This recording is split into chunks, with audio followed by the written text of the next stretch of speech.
بسم اللہ الرحمن الرحیم ان اللہ و ملائکتہ یصلون علی النبی یا ایھا الذین آمنوا صلوا علیہ وسلموا تسلیما اللہم صل علی محمد وعلی آل محمد وبارک وسلم۔ محترم خواتین و حضرات، السلام علیکم۔ پیام صبح کے ساتھ ایک بار پھر حاضر میں ہوں آپ کا میزبان انیق احمد۔ آج ہفتے کا دن، اور ہفتے کا دن ہوتا ہے سوال و جواب کے لیے، آپ کے سوالات اور محترم مفتی صاحب کے جوابات قرآن و سنت کی روشنی میں۔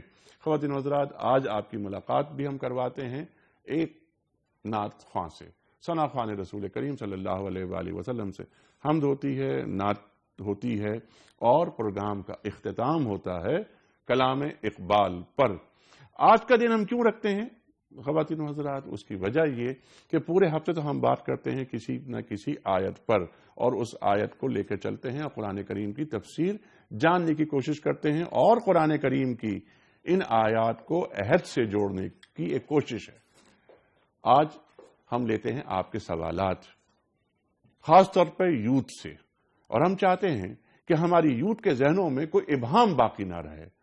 مفتی صاحب تشریف لاتے ہیں، مفتی صاحب جنہیں عہد کا لفظ جن کے پاس ہوتا ہے، جو اہل ادراک میں بھی ہیں، جو معاشرے کے مسائل کو سمجھتے بھی ہیں، ہمیں اپنی غلطیوں کا اعتراف کرنا بھی سکھاتے ہیں۔ لیکن صرف یہی نہیں کہ غلطیوں کا اعتراف کر لیا جائے اور مایوس ہو کے بیٹھ جایا جائے، نہیں، ایسا نہیں۔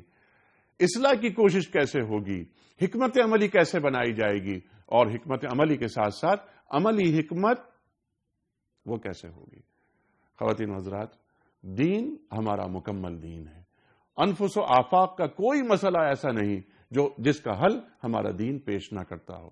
خواتین و حضرات، ہفتے کا دن سوال و جواب کے لیے مخصوص اور مختص پروگرام کا آغاز کرتے ہیں اللہ تعالیٰ کے بابرکت نام سے۔ خواتین و حضرات، سورہ آل عمران آیت نمبر 92 اور چوتھا پارہ شروع ہوتا ہے۔ اعوذ باللہ من الشیطان الرجیم،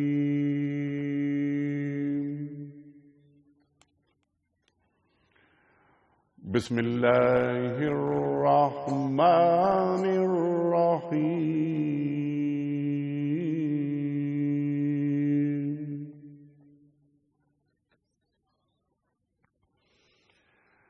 لن تنالوا البر حتى تنفقوا مما تحبون،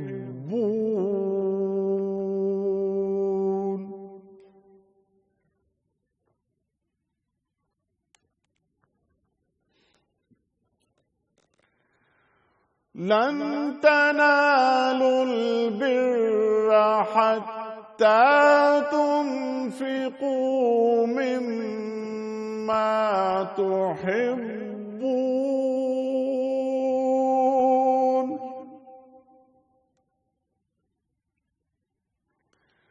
وما تنفقوا من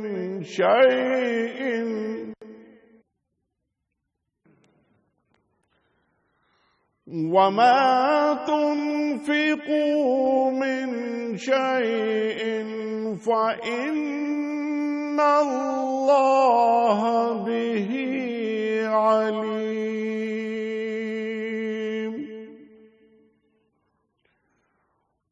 صدق اللہ العظیم۔ اللہ تعالیٰ ارشاد فرما رہا ہے سورہ آل عمران کی آیت نمبر 92 میں کہ تم نیکی کو نہیں پہنچ سکتے جب تک کہ اپنی وہ چیزیں اللہ کی راہ میں خرچ نہ کرو جنہیں تم عزیز رکھتے ہو، اور جو کچھ تم خرچ کرو گے اللہ اس سے بے خبر نہ ہوگا۔ صدق اللہ العظیم۔ خواتین و حضرات، میری خوش بختی کہ آج تشریف فرما ہیں سوال و جواب کے سیشن میں ہمارے ملک کے ممتاز عالم دین، ممتاز اسکالر، محترم مفتی سید عدنان کاکا خیل صاحب۔ میں آپ کو خوش آمدید کہتا ہوں۔ خواتین و حضرات، میں کیا تعارف میں آپ کے کلمات عرض کروں۔ ایک دنیا کے آپ محبوب ہیں، ایک فالوئنگ ہے آپ کی الحمدللہ۔ سب سے اہم بات یہ کہ قرآن کریم کا جو علم ہے اسے عام کرتے ہیں، مسائل کا حل پیش کرتے ہیں، اور خاص طور پر نوجوانوں کو دین سے قریب لاتے ہیں۔ خواتین و حضرات، کنفیوژنز کو ذہن سے نکالنا ہے، قوم میں سے مایوسی کو دور کرنا ہے، اور اس ایمان کو پختہ کرنا ہے کہ اللہ تعالی پر مکمل اعتماد کیا جائے اور ناشکری کیے بغیر اور اللہ تعالی کے احکاموں سے روگردانی کیے بغیر دین سے قریب ہوا جائے۔ خواتین و حضرات، مومن ہمیشہ بیم اور رجا کے عالم میں رہتا ہے۔ اس بات کا اور اس تصور کا اور اس پیغام کو عام کیا جائے۔ خواتین و حضرات، آج ہم آپ کی ملاقات کراتے ہیں ایک ممتاز نعت خواں سے، ثنا خوان رسول کریم صلی اللہ علیہ وآلہ وسلم سے۔ ہمارے آج کے مہمان، آج کے نعت خواں محترم مکرم علی خان صاحب، ایک معروف نام ہے ہمارے ملک کا، ایک ممتاز نام، ایک محبوب نام۔ ہم دونوں مہمانوں کو خوش آمدید کہتے ہوئے حمد باری تعالیٰ کے لیے گزارش کریں گے محترم مکرم علی خان صاحب سے۔ مکرم صاحب۔ الارض للہ الارض للہ الارض للہ الارض للہ الارض للہ پالتا ہے بیج کو مٹی کی تاریکی میں کون پالتا ہے بیج کو مٹی کی تاریکی میں کون دریاؤں کی موجوں سے اٹھاتا ہے سحاب کون دریاؤں کی موجوں سے اٹھاتا ہے سحاب کون دریاؤں کی موجوں سے اٹھاتا ہے سحاب الارض للہ الارض للہ الارض للہ الارض للہ الارض للہ کون لایا کھینچ کر پچھم سے باد سازگار کون لایا کھینچ کر پچھم سے باد سازگار خاک یہ کس کی ہے کس کا ہے یہ نور آفتاب خاک یہ کس کی ہے کس کا ہے یہ نور آفتاب خاک یہ کس کی ہے کس کا ہے یہ نور آفتاب الارض للہ الارض للہ الارض للہ الارض للہ الارض للہ کس نے بھر دی موتیوں سے خوشائے گندم کی جیب کس نے بھر دی موتیوں سے خوشائے گندم کی جیب موسموں کو کس نے سکھلائی ہے خوئے انقلاب موسموں کو کس نے سکھلائی ہے خوئے انقلاب موسموں کو کس نے سکھلائی ہے خوئے انقلاب الارض للہ الارض للہ الارض للہ الارض للہ الارض للہ سبحان اللہ سبحان اللہ سبحان اللہ سبحان اللہ، ماشاء اللہ ماشاء اللہ۔ ہم آپ سے انشاءاللہ تعالی نعت رسول مقبول بھی سنیں گے صلی اللہ علیہ وآلہ وسلم اور کلام اقبال۔ اور خواتین و حضرات، آج کلام اقبال میں جو نظم منتخب کی ہے مکرم علی خان صاحب نے، اس کا عنوان ہے حضرت بلال حبشی رضی اللہ تعالی عنہ۔ اللہ اکبر، کیا نظم ہے اقبال کی، وہ بھی ہماری سماعتوں کو یہ شرف حاصل ہوگا۔ مفتی صاحب، پہلا سوال آپ کی خدمت میں محمد وسیم صاحب کا۔ سمپل سوال وہ پوچھتے ہیں کہ دعا مانگنے کا بہترین طریقہ کیا ہے؟ بسم اللہ الرحمن الرحیم والصلاۃ والسلام علی رسولہ الکریم۔ دعا عبادت کا مغز ہے، اور کسی کو جب اللہ جل شانہ کسی پر عطا فرماتے ہیں، کسی کو فضل فرماتے ہیں، اس کو دعا کا ذوق نصیب فرماتے ہیں۔ بہت اچھا سوال ہے کہ کیسے مانگی جائے کہ اس کا زیادہ سے زیادہ فوائد حاصل ہو۔ دعا کے لیے سب سے اہم ترین چیز جو ہے وہ عجز اور انکساری ہے جو دل میں ہونی چاہیے۔ انتہائی فقر، مسکنت، احتیاج، اپنے آپ کو بالکل ایک اللہ جل شانہ کے دربار پہ کھڑے بھکاری کی طرح انسان، یہ کیفیت دل میں ہو۔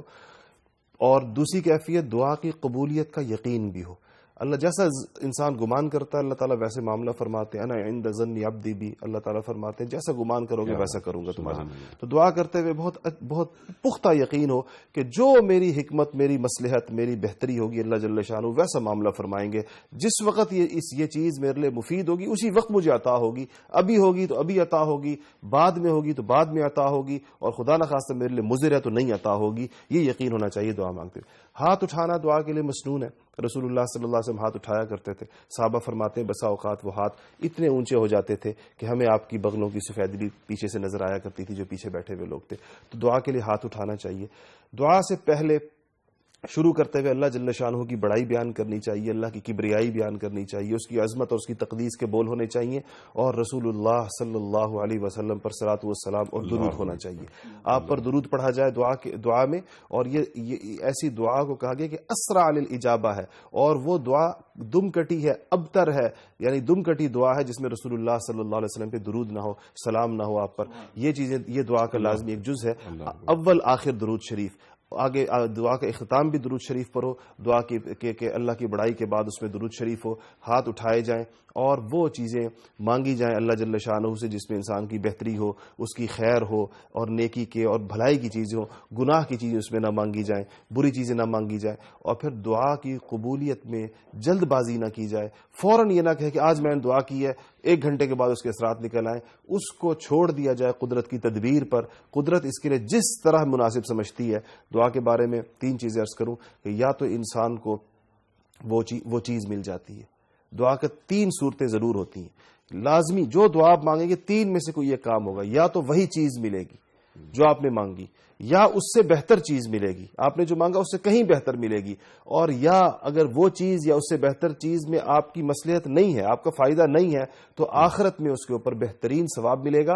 اور کہتے ہیں یہ تیسری چیز سب سے قیمتی ہے، اور جب آخرت میں لوگوں کو ثواب مل رہا ہوگا ان دعاؤں پر جو دنیا میں ان کی نہیں مانی گئیں، جب اس پہ ثواب دیکھیں گے تو حسرت کریں گے کاش دنیا میں میری ایک دعا بھی قبول نہ ہوتی اور یہاں پر مجھے آج اس کا اجر اور ثواب مل رہا ہوتا۔ تو دعا سراپا خیر ہے، سراپا برکت ہے، بندگی کی سب سے بڑی نشانی ہے۔ اللہ جل شانہ ہم سب کو اس کا ذوق عطا فرمائے۔ سبحان اللہ، سبحان اللہ۔ اور ہمارے گھروں میں ایک دعائیہ ماحول نظر آئے، جب ہم اپنے بچوں کو سکھائیں کہ بیٹا دعا مانگا کرو، دعا مانگا کرو۔ ہمارے گھروں سے یہ دعاؤں کا جو انتظام جو ہمارے والدین، ہمارے بزرگ کیا کرتے تھے، ہمارے رفتہ رفتہ کم ہوتا جا رہا ہے۔ ایک بہت اہم کام ہے یہ۔ ان ربی لسمیع الدعاء اجیب دعوت الداعی اذا دعان فلیستجیبوا لی۔ یہ بھی فرمائیے، میں یہ چاہتا ہوں کہ سوالات میں کچھ میرے بھی کچھ سوال شامل ہو جائیں۔ یہ مفتی صاحب، یہ مستجاب الدعوات یہ کون ہوتے ہیں؟ یہ اللہ تعالیٰ کے بعض لوگ ایسے ہوتے ہیں، حدیث شریف میں آتا ہے کہ بعض لوگ ایسے ہیں کہ وہ پراگندہ بال ہیں، اور وہ گویا ایسے حال میں ہے کہ جس کو دیکھ کر کوئی بھی ان کی جانب متوجہ نہیں ہوتا۔ کسی کے دروازے پر بیٹھ جائیں تو لوگ ان کو اٹھا دیں اپنے دروازوں سے، لیکن اگر وہ اللہ کی بارگاہ میں ہاتھ کھڑے کر دیں تو اللہ جل شانہ ان کے ہاتھوں کو خالی نہیں لوٹاتا۔ اس سے پتہ چلتا ہے کچھ لوگ ایسے ضرور ہوتے ہیں جن کے ہاتھوں کو خالی نہیں لوٹایا جاتا، انہی کو مستجاب الدعوات کہتے ہیں۔ یہ جب اللہ کی بارگاہ میں ہاتھ اٹھا دیتے ہیں اللہ تعالیٰ سے مانگتے، اللہ جل شانہ مجھے حیا آتی ہے ان کے ہاتھ خالی ہاتھ لوٹاتے ہوئے۔ تو یہ ہمیشہ ہوتے ہیں، ہر دور میں ہوتے ہیں، قیامت تک رہیں گے یہ لوگ۔ اور اللہ جل شانہ کسی کو ایسے کسی انسان تک پہنچا دے تو اپنے لیے، ساری امت کے لیے اس سے دعائیں کروانی چاہیے۔ اللہ تعالیٰ ان کی دعاؤں کو قبول فرماتے ہیں، اور یہ اللہ کے محبوب، اس کے پیارے، اس کے احکامات اور اس کے پاک نبی صلی اللہ علیہ وسلم کے طریقوں پر چلنے والے لوگ ہوتے ہیں۔ ٹھیک ہے، ان مستجاب الدعوات کو جن کا آپ نے تذکرہ کیا ابھی، مجھ جیسا ایک عام آدمی کیسے پہچانے؟ شریعت اس کا میزان ہے کہ جس آدمی کو ہم دیکھیں کہ وہ رسول اللہ صلی اللہ علیہ وسلم کے طریقوں پر آپ کی سنتوں پر، آپ کے لائے ہوئے دین پر پورے طور پر عمل پیرا ہے، نظر آتا ہے اس کا عمل اس کے اوپر پورے طور پر، تو اس بات کا امکان ہوتا ہے، ہم تو ظاہر بات ہے گمان ہی کر سکتے ہیں، تو اس بات کا انشاءاللہ امکان ہوتا ہے کہ یہ مستجاب الدعوات ہوگا۔ ایسے بزرگوں سے، ایسے اللہ والوں سے ہمیشہ دعائیں منگوانی چاہیے۔ سبحان اللہ، سبحان اللہ، سبحان اللہ، سبحان اللہ، اللہ اکبر، اللہ اکبر۔ سجاد صاحب ہیں کینیڈا سے، ان کا سوال یہ ہے کہ کیا ہماری شریعت کریڈٹ کارڈ استعمال کرنے کی اجازت دیتی ہے؟ عام طور پر جو کریڈٹ کارڈ اس وقت تک ہمارے ہاں دائیں بائیں موجود ہیں، اس میں چونکہ ایک سود کا عنصر موجود ہوتا ہے، اس کا استعمال جائز نہیں ہے، اس میں ایک سود کی چیز ہے، اس میں وہ سودی ہوتے ہیں۔ لیکن اس میں دو مسئلے ہیں۔ ایک مسئلہ یہ ہے کہ بعض جگہوں پر کریڈٹ کارڈ کے بغیر ادائیگی نہیں ہو سکتی، یعنی بعض جگہوں پر کیش قبول نہیں کیا جاتا۔ آج کل بہت سے ملکوں کے اندر انہوں نے لکھا ہوا ہے ضابطہ، یہ آپ کی وہ اشد ضرورت ہے جہاں پر کیش چلتا ہی نہیں ہے، آپ کو کارڈ ہی پیش کرنا ہے، یہ اشد ضرورت جہاں پر آ گئی اور کوئی متبادل نہیں ہے کہ وہ پلاسٹک منی کے علاوہ کوئی چیز مانتے نہیں ہیں۔ اس صورت میں اشد ضرورت کی بنیاد پر کریڈٹ کارڈ کا استعمال جائز ہوگا، مگر ایک شرط کے ساتھ کہ اس کو لیتے ہوئے یہ نیت کر لی جائے، پختہ عزم اور ارادہ کر لیا جائے کہ سود کی ادائیگی سے پہلے میں اپنے سارے بل کلیئر کر دوں گا، سود نہیں دوں گا اس کے اوپر۔ یہ کس صورت میں؟ جس صورت میں اشد ضرورت ہو۔ اشد ضرورت نہ ہو تو اس میں ایک اور قباحت ہے جس کی بنیاد پر ناجائز کہا جاتا ہے کہ اگرچہ اس نے پہلے یہ مجھ سے لوگ بہت پوچھتے ہیں عام طور پر بھی کہ اگر میں کریڈٹ کارڈ اس نیت سے لے لوں کہ میں سود کی ادائیگی سے پہلے اپنے ڈیوز کلیئر کر دوں گا تو سود تو مجھ پر نہیں آئے گا، تو بالکل سود آپ پر نہیں آئے گا، لیکن کریڈٹ کارڈ لیتے ہوئے آپ نے ایک سودی معاہدے پر دستخط کیے ہیں کہ اگر مجھے تاخیر ہو گئی تو میں سود دوں گا۔ سود کی ادائیگی پر آپ کا راضی ہو جانا، سود کی ادائیگی پر آپ کی حامی بھر لینا، اگرچہ اس کی نوبت نہ آئے، یہ خود بذات خود ایک گناہ ہے، ایسے معاہدے نہیں کرنے چاہیے۔ لیکن اشد ضرورت جہاں کوئی اور صورت نہ ہو، کوئی اور چارہ نہ ہو، تو بامر مجبوری جائز ہے، اس عزم اور ارادے کے ساتھ کہ سود کی ادائیگی کے واجب ہونے سے پہلے اپنے ڈیوز کو میں کلیئر کر دوں گا۔ اضطراری کیفیت کے اندر جی استعمال جائز ہے، ٹھیک ہے، لیکن طبیعت میں ایک اکراہ لازمی ہے، اس کو سمجھے اور یہ عزم بھی ہو کہ میں سود نہیں آنے دوں گا اس کے اوپر، پہلے اپنی چیزوں کو کلیئر کروں گا۔ بالکل ٹھیک ہے۔ سمینہ آصف صاحبہ کا یہ سوال ہے اور یہ بار بار اس پر میل بھی کر رہی ہیں، فون بھی کر رہی ہیں اور یہ چاہ رہی ہیں کہ جلد سے جلد سوال کا جواب دیا جائے۔ وہ فرماتی ہیں کہ میں امریکہ سے کراچی آنا چاہتی ہوں، آنا تھا میاں کے ساتھ، لیکن میاں کو اپنی والدہ کی بیماری کی وجہ سے امریکہ میں قیام کرنا پڑ رہا ہے، تو کیا میں امریکہ سے کراچی تنہا آ سکتی ہوں؟ اور اس میں اضافہ کر دوں، اگر اس سفر میں رات آ رہی ہو تو کیا رات آنے کے باوجود بھی ایک خاتون تنہا سفر کر سکتی ہیں؟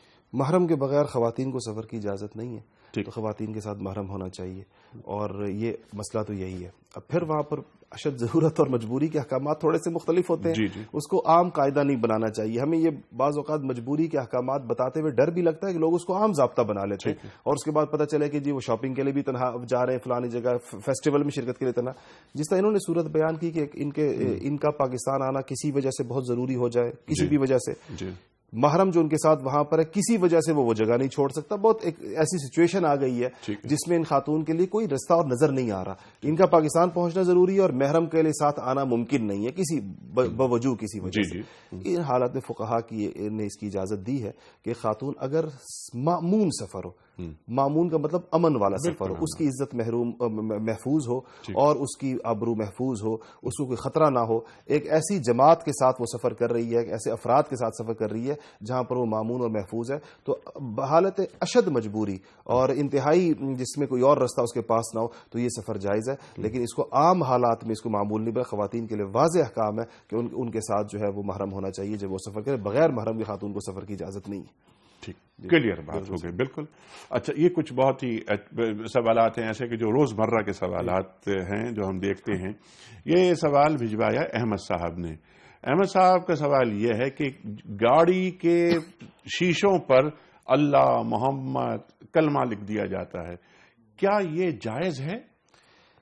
جائز تو ہے، لکھنے سے بندہ وہ نہیں، لیکن بے ادبی کا چونکہ اندیشہ ہوتا ہے ان ناموں پر. دیکھیں ہم گاڑی گزار رہے ہیں کیچڑ میں سے، سارا کیچڑ دوسری گاڑیوں کا اڑ کر ان ناموں کے اوپر پڑ رہا ہے. اچھا اس کیچڑ میں خدا جانے کیا کیا کچھ شامل ہوتا ہے، کیا کیا غلاظتیں شامل ہوتی ہیں اس میں، کیا بول و براز شامل ہوتا ہے، وہ سب کچھ ہماری سڑکوں سے اڑ کر شیشوں پر پڑتا ہے. اور وہ تو چونکہ جائز کا مطلب لکھنے میں تو کوئی حرج نہیں ہے، ظاہر بندے نے عظمت کے خیال سے لکھا ہے، اپنی عقیدت کے خیال سے لکھا ہے، لیکن چونکہ بے ادبی کا اندیشہ ہے اور عام مشاہدہ ہے کہ ان کی بے ادبی ہوتی ہے، تو اس لیے اس سے اجتناب کرنا چاہیے.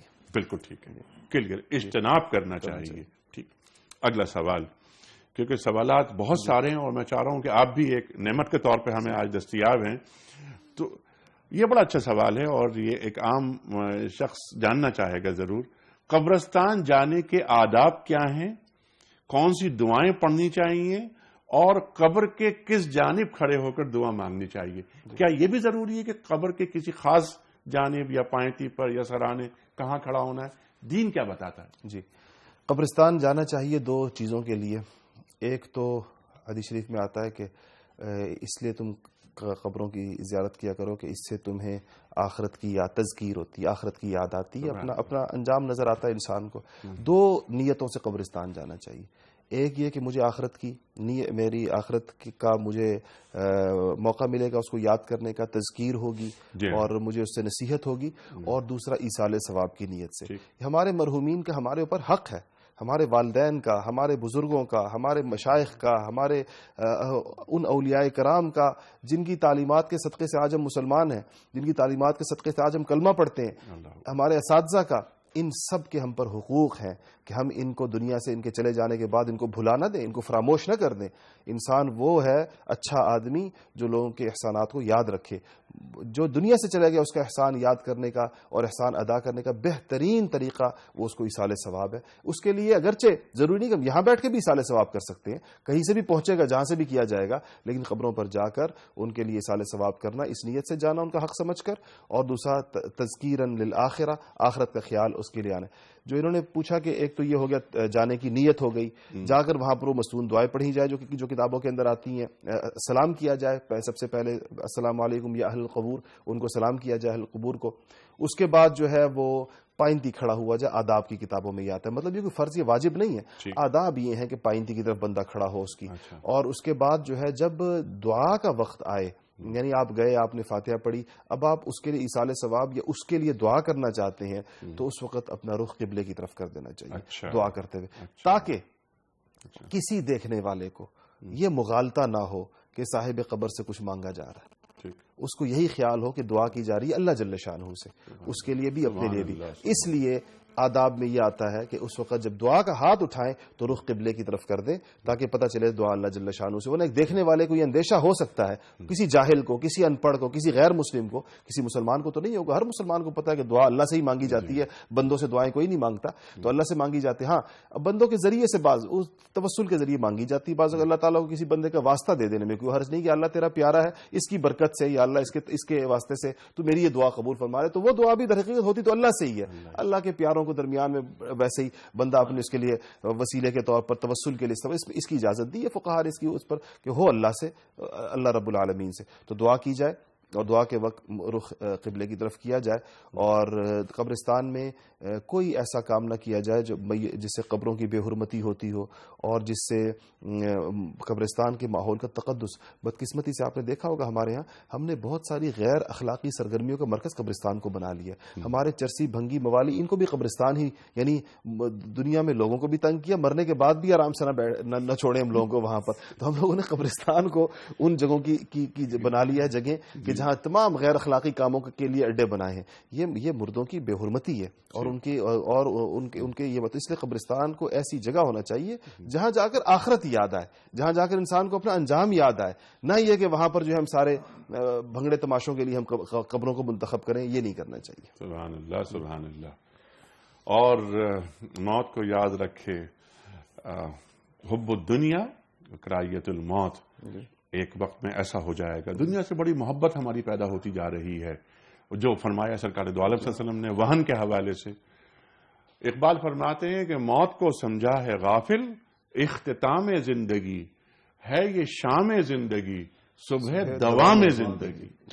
یہ تو حضرت علی کرم اللہ وجہ فرماتے ہیں کہ موت میری زندگی کی حفاظت کرتی ہے. اللہ اکبر. اچھا، ایک سوال مفتی صاحب، یہ بہت اہم سوال ہے اور یہ آج کے حوالے سے ہے.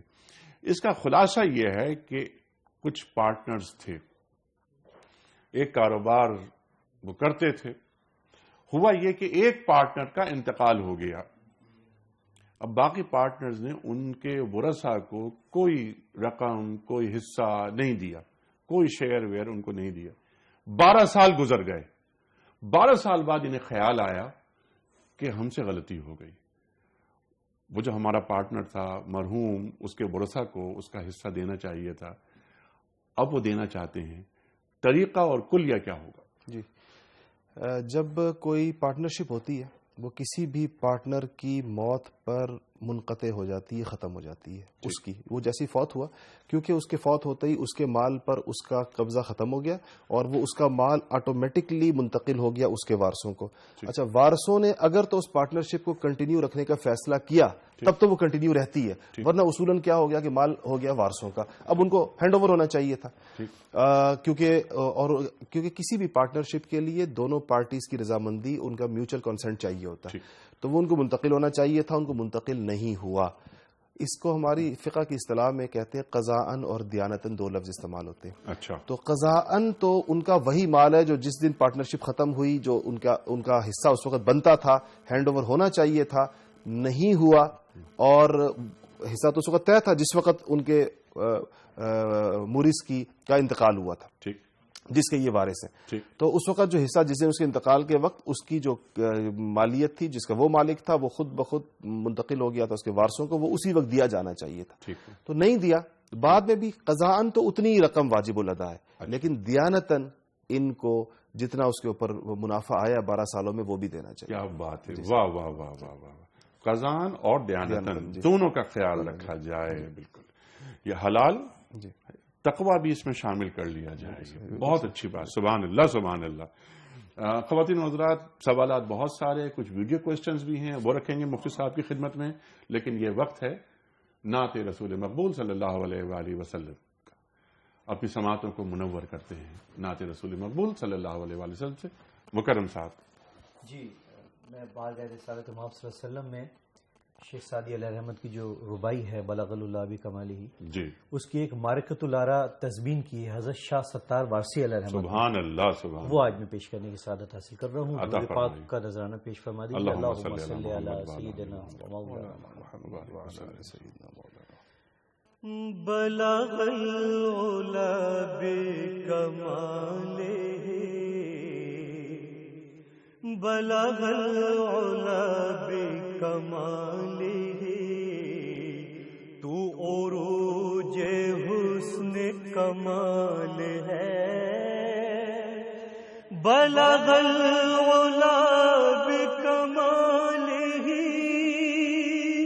تو عروج حسن کمال ہے.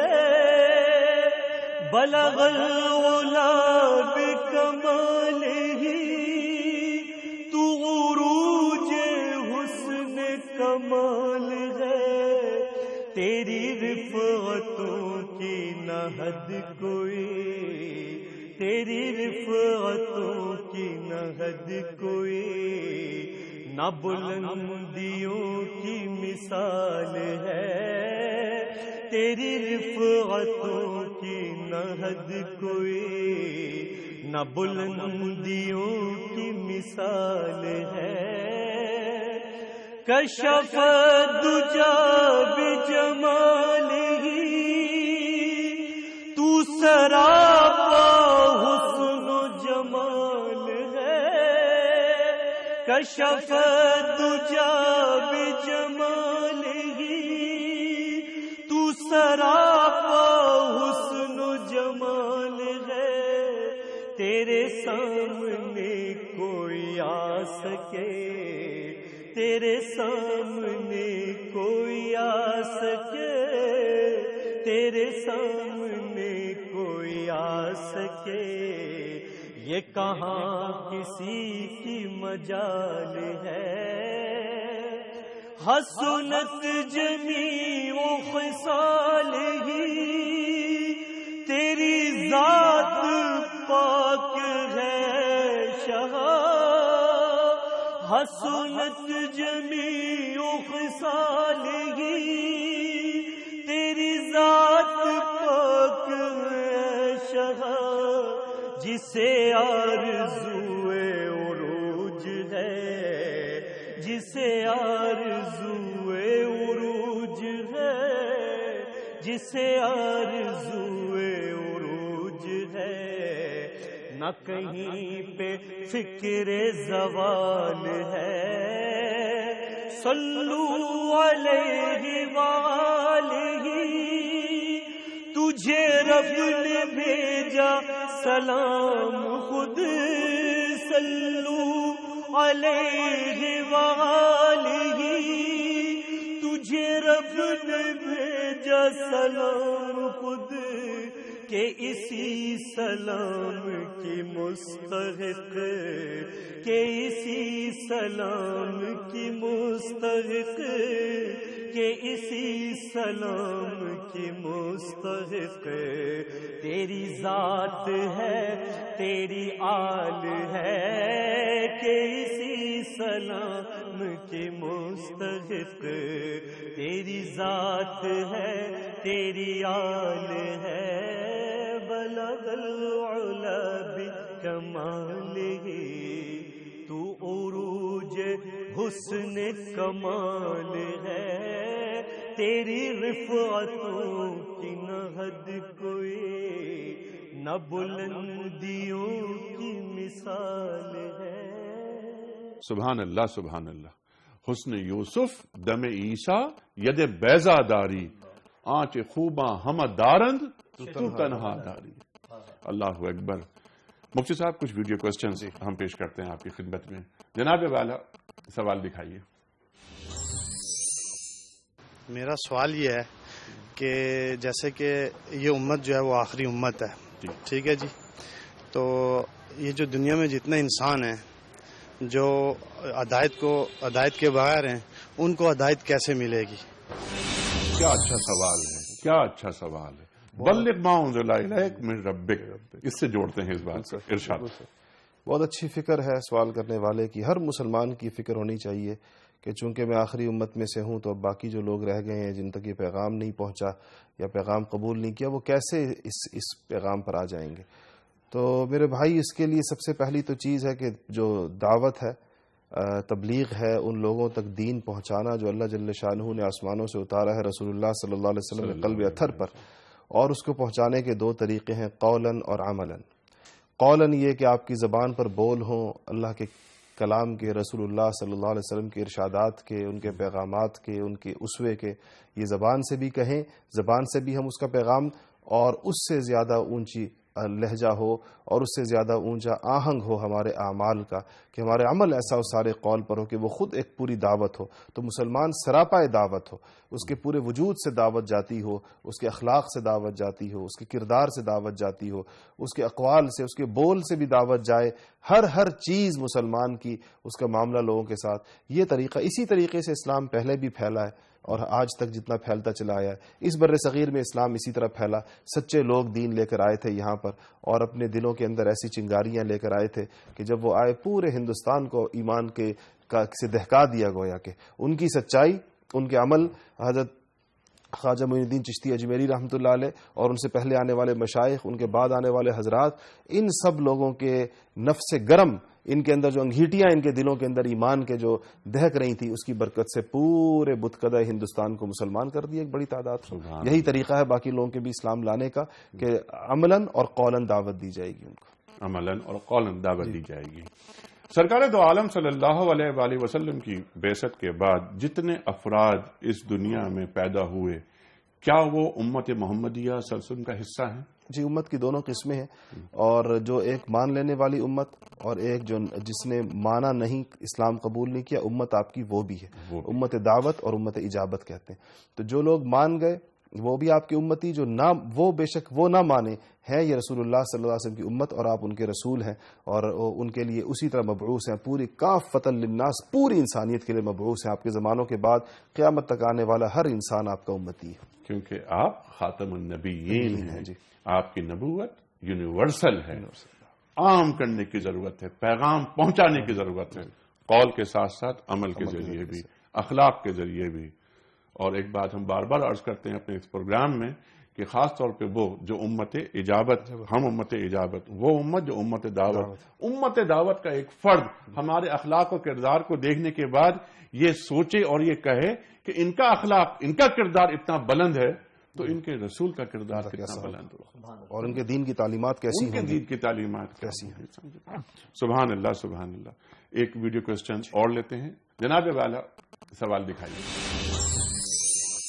میرا سوال یہ ہے کہ یہ جو آج کل یعنی ایک سودی نظام جو ہے نا یعنی عام ہے، اس کا جو ہے نا اس کے اثرات کیا ہے سوسائٹی پر اور اس کا اسلام میں حل کیا ہے، تو ہم کس طرح جو ہے نا اسے پتہ جو ہے جا سکتا ہے. اچھا سوال، بہت اچھا سوال اور بڑا بنیادی سوال ہے. اللہ جل شانہ نے پورے قرآن میں کسی گناہ پر یہ نہیں فرمایا کہ یہ مجھ سے جنگ ہے اور میرے رسول سے جنگ ہے. بے شمار گناہوں کا ذکر ہے، شرک کا بھی ذکر ہے، بچیوں کو زندہ درگور کرنے کا ذکر ہے، بدکاریوں کا ذکر ہے، شراب نوشی کا ذکر ہے. سود و واحد گناہ ہے جس کے بارے میں کہا گیا کہ اللہ فأذنوا بحرب من اللہ ورسولہ، اگر تم اس سے باز نہیں آتے تو اللہ اور اس کے رسول کے ساتھ جنگ کے لیے تیار ہو جاؤ. اس سے بڑی وعید کوئی اور نہیں ہو سکتی. ویسے اتنی وعیدات ہیں کہ اگر سنائی جائیں تو سینکڑوں کی تعداد میں روایات ہیں، آیات ہیں، بہت ساری چیزیں ہیں. یہ الحمدللہ ہر مسلمان کو معلوم ہے.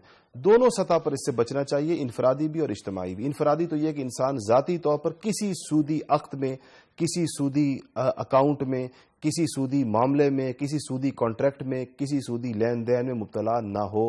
ہر انسان اپنے طور پر کوشش کرے. اللہ جل شانہ نے متبادل رستے دیے ہوئے ہیں، متبادل اور حلال اور جائز رستوں کو اختیار کیا جائے. سودی معاملات سے اپنے آپ کو انفرادی طور پر ہر آدمی بچائے.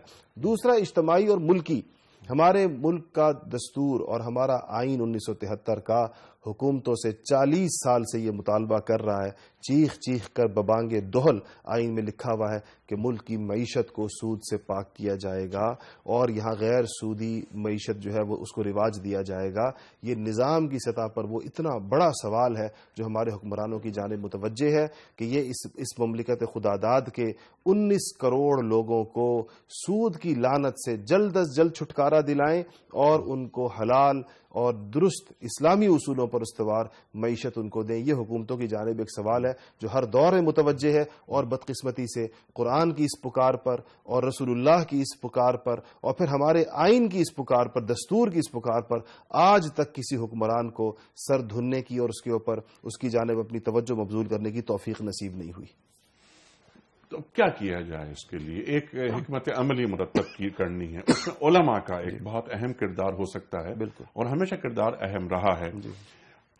علماء کو آج ایک پیرالل جیسے بینکاری ہے، اس کا ایک نظام کیا نہیں دینا چاہیے؟ جی بالکل. الحمدللہ علماء نے یہ جو اسلامی بینکاری، غیر سودی بینکاری کے نام سے جو چیز جو آئی، یہ بھی علماء کا دیا ہوا ایک متبادل نظام ہے جو اسی ریاست کے فریم میں اور اسی جو ہماری ایک ریگولیٹری اتھارٹی ہے اس کے فریم میں رہتے ہوئے جہاں تک ممکن ہو سکا ایک متبادل دیا گیا ہے اور وہ جائز بھی ہے، حلال ہے. اسی کی طرف جانا چاہیے. اب تو باتیں تو حکومتیں بھی کر رہی ہیں اس کی طرف جانے کی، اور اس میں بھی مزید بہتری لائی جا سکتی ہے.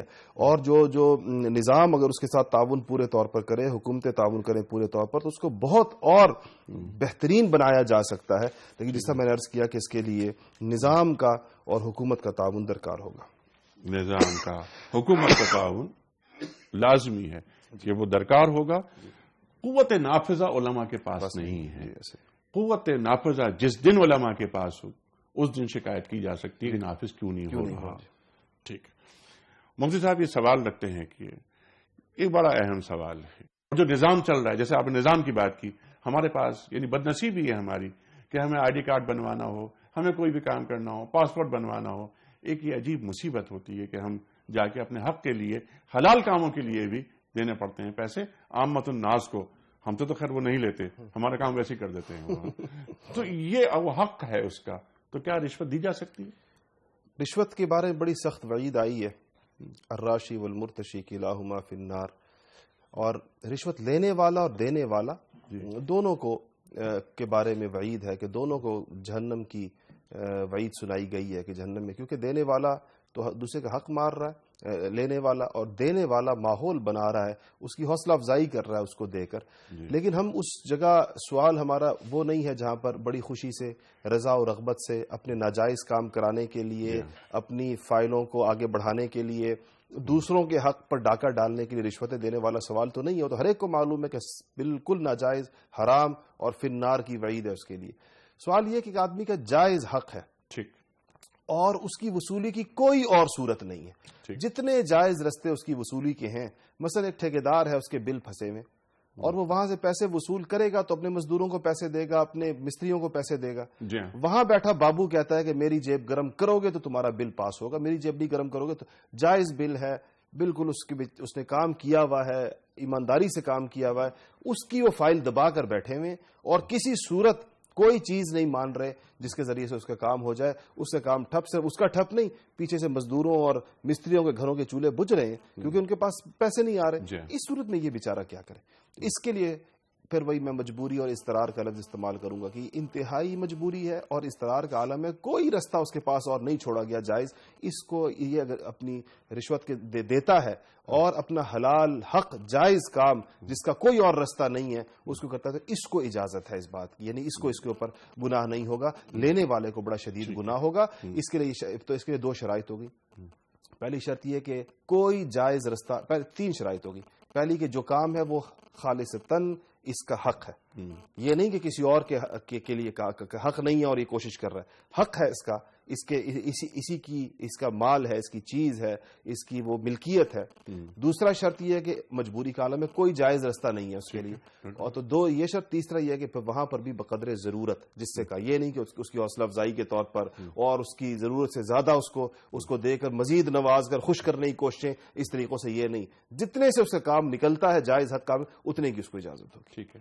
اس میں آپ کی اجازت سے میں ایک بات یہ اگر میں پیش کروں کہ جب اس عمل سے گزرے اپنے جائز کام کے حصول کے لیے تو اکراہ کرتے ہوئے، اللہ تعالیٰ سے معافی مانگتے ہوئے، روتے دھوتے کہ اے اللہ میں مجبور ہوں رشوت دینے پر، بالکل، اور میں اس پہ راضی نہیں ہوں، میں تیرا قانون نہیں توڑ رہا، میرے لیے کوئی اور راہ نہیں چھوڑی گئی اس وقت اس کے اندر. یہ مجبور، بالکل آپ نے 100% درست فرمایا. مجبور اور مضطر کی یہ قلبی کیفیت ہونی چاہیے، یہ قلبی کیفیت کہ وہ اللہ کے آگے جھکا ہوا ہو کہ اللہ تیرا قانون اور تیرے ارشادات سر آنکھوں پر، لیکن ان ظالموں نے میرے لیے کوئی اور رستہ چھوڑا. ان ظالموں کی وجہ سے میں حکم عدولی پہ مجبور ہو گیا ہوں. میں بالکل صحیح. اللہ اس نظام کو ٹھیک درست فرمائے. اگلا سوال، لیکن میں چاہتا ہوں ویڈیو کوسچن پہلے آپ کو دکھاؤں، اس کے بعد سوال رکھیں گے. جناب والا سوال دکھائیے. السلام علیکم. میرا یہ کوشچن ہے کہ بہت سے ایسے مسائل اب ہمیں درپیش آ رہے ہیں جس پر شرعی احکامات موجود نہیں ہیں یا ڈائریکٹ اس کا کوئی حکم نہیں ہے، تو اجتہاد کی جہاں پر ضرورت ہے تو ہماری امہ میں اس وقت یا ہمارے ملک میں کون سی اتھارٹی ایسی ہے جو اجتہاد کو مینج کرے اور اس کے ڈیسیژن کو منوائے؟ بہت بڑا سوال ہے یہ، بہت بڑا. اور یعنی ادارتی سطح پر اجتہاد، مجموعہ فقہ الاسلامی جس طرح سعودیہ میں موجود ہے. یہ اقبال نے بھی اس پر بہت ساری باتیں کی تھی کہ ایک تو اجتہاد پارلیمنٹ کے ذریعے ہوگا اور یہ ادارتی اجتہاد ہوگا. ارشاد فرمائیے. بالکل درست کہ اجتہاد کی ضرورت پیش آئے گی. سب سے بنیادی چیز دو باتیں یاد رکھیں کہ اجتہاد کس میں ہوگا اور اجتہاد کون کرے گا. جی. تو اجتہاد قطعی چیزوں میں تو ہوگا نہیں، جن کے احکامات قطعی طور پر طے ہے، وہ تو اس میں تو کسی کی مجال نہیں ہے کہ اس میں کوئی نئی بات کرے. کوئی یہ نہیں کہہ سکتا کہ لوگ مصروف ہو گئے چلے نمازوں کی تعداد 5 کی بجائے 4 کر دیتے ہیں. کوئی یہ نہیں کہہ سکتا کہ جی لوگوں کا اٹھنے میں مشکل ہو رہی ہے، فجر کا وقت جو ہے وہ تھوڑا سا 9 بجے تک لے جاتے ہیں. اس قسم کی ان کو اجتہادات نہیں کہا جاتا. ایسی چیزوں کو اجتہاد ہوتا ہی اس چیز میں ہے جس کے احکامات کے بارے میں کوئی بالکل واضح صراحت اور قطعیت موجود نہ ہو. وہاں تو یہ تو ہو گیا کہ ہوگا کس چیز میں. کرے گا کون؟ مجتہد کرے گا. مجتہدانہ بصیرت رکھنے والے اہل علم، وہ لوگ جن کا علم، ہر عالم کو مجتہد نہیں کہا جاتا اور ہر فقیہ کو بھی مجتہد نہیں کہا جاتا. یہ وہ خاص چنیدہ طبقہ ہوتا ہے جس نے علم میں اتنی گہرا رسوخ اور اتنی اعلیٰ پیمانے کی بصیرت پیدا کر دی جاتی ہے کہ دیکھیں اجتہاد کرنے والا کیا کہہ رہا ہے، آپ کو معلوم ہے؟ وہ یہ کہہ رہا ہے کہ اس معاملے میں منشأ الہی یہ ہے اور مراد رسول یہ ہے۔ یہ کہنا کتنا مشکل کا، اس کے لیے کیا پیمانہ چاہیے، جو کہہ رہا ہے کہ یہاں اللہ یہ چاہتے ہیں اور رسول اللہ کا طریقہ یہ ہے، رسول اللہ نے اس طریقے سے یہ کہنا اور یہ ذمہ داری لینا کیسے لوگ چاہیے اس کے لیے؟ پہلے تو یہ سوچیں آج لوگوں کو اجتہاد کا منشاء الہی جی اور مراد رسول سبحان اللہ سبحان اللہ یہ بتانے والا، اس کے لیے بہت اونچا پیمانہ ہے۔ یہ تاج اتنا ہر ایک کے سر پہ مت رکھیں کہ ہر بندہ اس کے ہر کہو میں اس میں شروع کر دے اپنی بات کہنا۔ دین تو بازیچہ اطفال بن جائے گا، وہ تو ایک کھلواڑ بن جائے گا اگر ہم نے ہر بندے کو یہ حق دے دیا کہ تم کرو تشریح، تم کرو انٹرپریٹیشن جو تمہارا دل میں آئے۔ اور اجتہاد کا شوق بہت زیادہ عام ہو گیا ہے بدقسمتی کے ساتھ، اور ہر نااہل اور ہر تھوڑا بہت کچا پکا پڑھا ہوا اس کو یہ شوق ہے کہ میں کوئی نہ کوئی نئی بات ضرور کروں، عام لوگوں سے ہٹ کر کروں تاکہ مجھے اس پر وہ۔ تو اجتہاد کریں گے اہل علم، اہل بصیرت، راسخون فی العلم، وہ لوگ جن کا علم راسخ ہے وہ اجتہاد کریں گے۔ اور پھر آپ نے پوچھا کہ وہ نافذ کرنے، تو ظاہر ہے کہ قوت نافذہ کی بھی بات ہوئی تھوڑی دیر پہلے، وہ کرے گا، وہ اس اجتہاد اہل علم مسائل بتائیں گے اجتہاد کر کے یہ مسئلہ یوں ہے، اس مسئلے کو نظام کا حصہ بنائیں گے اہل حل و عقد، اس کو نظام کا حصہ بنائیں گی حکومتیں، اور وہ ان کے ذمے ہے کہ وہ جب اجتہاد ہو جائے ایک عصر کے مجتہدین کا تو اس کو نظام کا حصہ بنائیں۔ ہمارے ہاں بھی اس کے لیے ایک طریقہ کار طے ہے، اور وہ ہے اسلامی نظریاتی کونسل کا طریقہ کار، اور اس کے لیے دونوں چیزوں کو ہمارے ہاں اس کو وائلیٹ کیا گیا۔ پہلا یہ کہ کونسل کے لیے ارکان مجتہدانہ بصیرت والے لیے جائیں گے، ہم اس کو لے رہے ہیں سیاسی بنیادوں پر، ہم اس کو لے رہے ہیں، وہ بھی ایک رشوت کا طریقہ ہے کہ کسی کو راضی کرنا ہے اس کو کونسل کا ممبر بنا دو، کسی کو یہ رہا ہے طریقہ، ہمارا وتیرہ رہا ہے گزشتہ 30-40 سالوں سے، جب سے کونسل بنی ہے، 25-30 خاص طور پچھلے 8-10 برس میں تو کچھ بڑھ گیا۔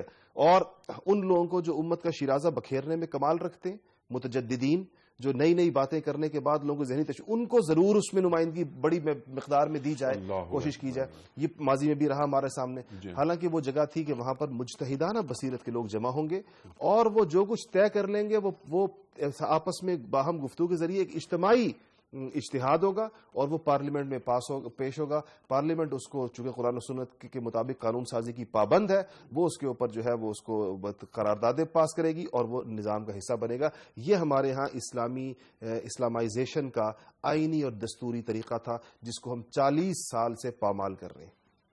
اللہ اکبر، اللہ اکبر۔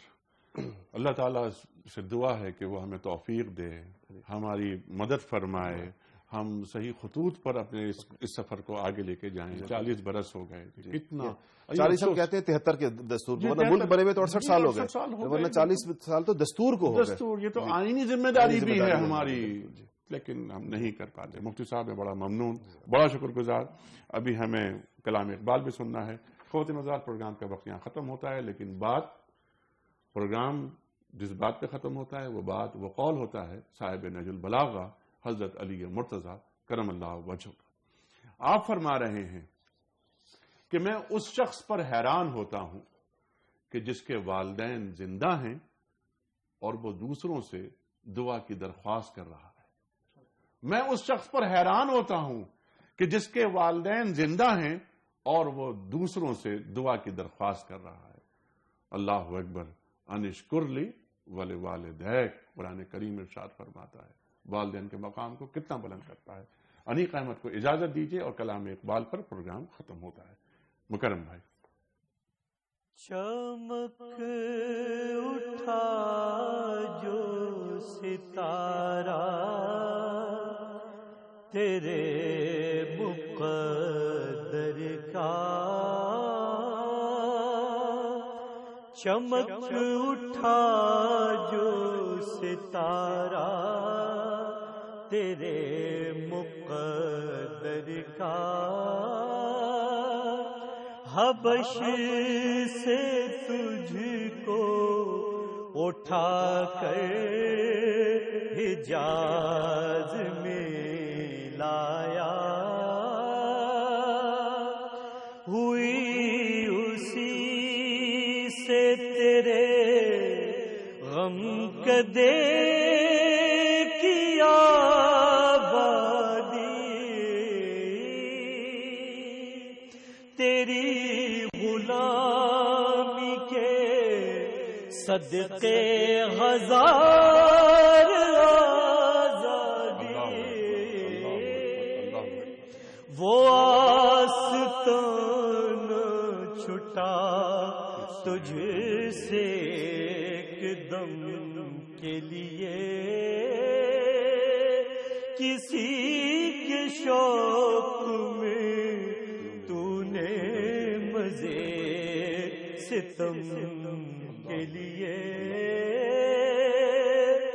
جفا جو عشق میں ہوتی ہے وہ جفا ہی نہیں،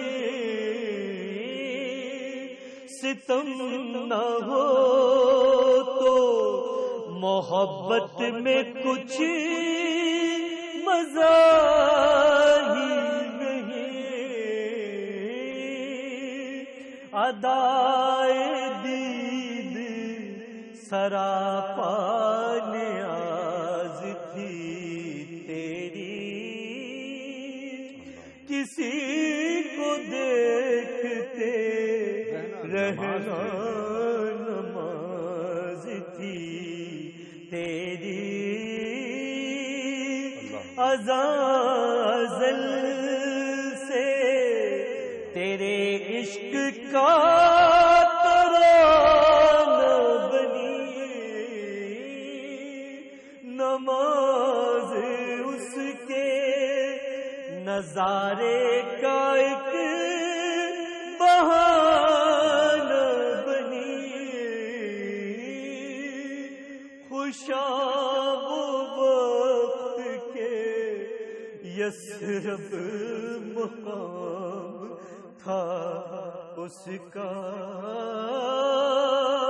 خوشا وہ دور کے دیدار عام تھا اس کا، چمک اٹھا جو ستارہ تیرے مقدر کا، حبش سے تجھ کو اٹھا کر حجاز میں لایا،